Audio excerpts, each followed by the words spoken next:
Welcome back to our channel kitchen food blog. আমার কিচেনে আপনাদেরকে সবাইকে জানাই স্বাগত।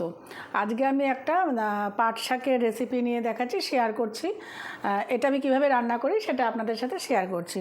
এই যে এই পাট শাক আমাকে দিয়েছে আমার বাড়িতে, যে আমার কাজে সহযোগিতা করে। তাদের পাশে ক্ষেত আছে, সেই ক্ষেতের থেকে আমাকে তুলে এনে দিয়েছে এই পাট শাকটা। তা আমি কী করবো, এতগুলো শাক, আরও শাক আছে সেগুলো আমি নেইনি। এতগুলো শাক তো আমি অন্য কিছু বিভিন্ন রকম টাইপের বানাতে হবে, এত শাক তো আর একরকম খাওয়া যাবে না। তাই আজকে আমি একটা রেসিপি দেখাচ্ছি, পরে আমি আরও পাট শাকের রেসিপি দেখাবো। মানে এত সুন্দর তাজা ক্ষেতের থেকে তুলে আনা পাট শাক বাজারে সাধারণত পাওয়া যায় না, একটু শুকনো শুকনো পাওয়া যায়, এটা একদম ফ্রেশ। আচ্ছা, এবার এই পাট শাকের কী করব, এই কচি ডগাগুলো নেব, একদম উপরের কচি ডগাগুলো নেব। এগুলো আমি ব্যবহার করব, আর অন্যগুলো আমি অন্য রেসিপিতে ব্যবহার করব। এই যে একদম উপরের কচি ডগাটা আমি নেব। এই যে এই অংশটুকু নেব। আমি কচি পাতাগুলো নিয়ে ফেরত আসছি।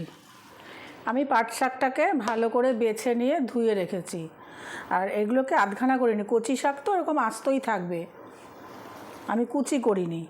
আর এদিকে করে রেখেছি হচ্ছে মসুর ডালটাকে আমি ধুয়ে রেখেছি। আমি একটা পাত্র নিয়েছি, একটা কড়াই নিয়েছি, আপনারা যা হাতের কাছে থাকবে। দিয়ে দিচ্ছি পরিমাণ মতো জল, দিয়ে দেব ধুয়ে রাখা মসুর ডালটা, আর এর সাথে দেব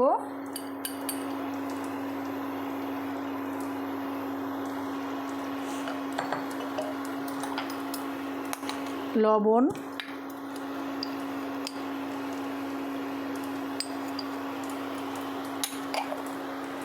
আর দেব হলুদ।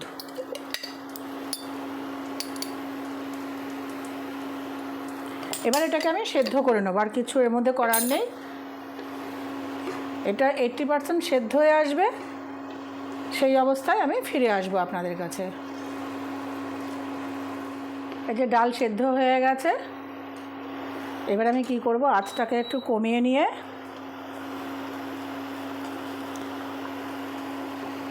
এই পাতাগুলো এখানে দিয়ে দেবো। এই যে পাতা আমি ধুয়ে রেখেছি, এই পাতা আমি দিয়ে দেবো। আপনারা ইচ্ছা করলে কম পাতাও দিতে পারেন। দিয়ে আমি বন্ধ করে দেবো আঁচটা। এবারে এর মধ্যে দিয়ে দেবো পেঁয়াজ, যে রাফলি চপ আমি পেঁয়াজ কুচিগুলো দিয়ে দিলাম। দিয়ে কয়েক সেকেন্ডের জন্য আমি একটু ফুটিয়ে নেব, জাস্ট কয়েক সেকেন্ড। কেন পাট পাতা না একটু তেতো তেতো ভাব হয়, বেশি ফুটালে তেতো ভাবটা ডালে চলে আসবে, সেটা আমরা চাই না। ব্যাস একটু ফুটিয়ে নিয়ে এটাকে বন্ধ করে দেবো। তেলটা গরম হয়ে গেছে, দিয়ে দিলাম একটু শুকনো লঙ্কা ফোড়ন। আঁচটা কমিয়ে নিচ্ছি, দিয়ে দেবো একটু রসুন কুচি। রসুনটা আপনারা আপনাদের পছন্দ অনুযায়ী কম বেশি খাবেন, দেবেন এখানে, কিন্তু দিতে হবে এখানে। পছন্দ না করলে একটু কম দেবেন, আমি মিডিয়ামই দিয়েছি, বেশি দেইনি।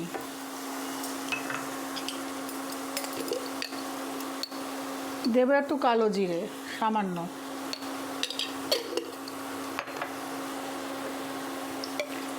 দেবো একটু আস্ত জিরে, যে নর্মাল যে রেগুলার জিরে হয় সেই জিরে দিয়ে দিলাম।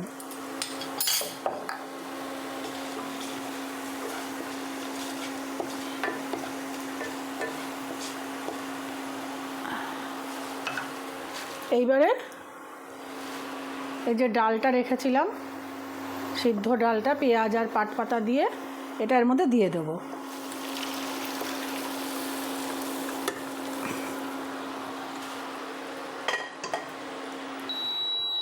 আঁচটা বাড়িয়ে দিলাম, বেশি নাড়া দেব না। এবার এটা মিনিটখানেক আমি এটাকে ফুটতে দেব। এখানে একটু লবণ কম হয়েছে, আমি দিয়ে দিচ্ছি একটু লবণ। আচ্ছা, দেবো 2টো কাঁচা লঙ্কা,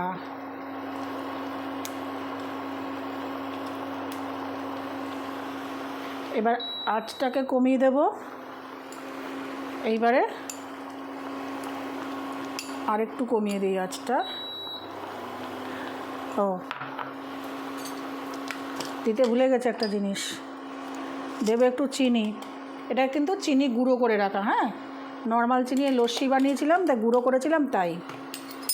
আচ্ছা, এবারে দিয়ে দেবো, উপর দিয়ে ছড়িয়ে দেবো। আমি এই বেরেস্তা ভেজে রেখেছি, দিয়ে দেবো অল্প কিছু বেরেস্তা, দিয়ে একটু নাড়া দিয়ে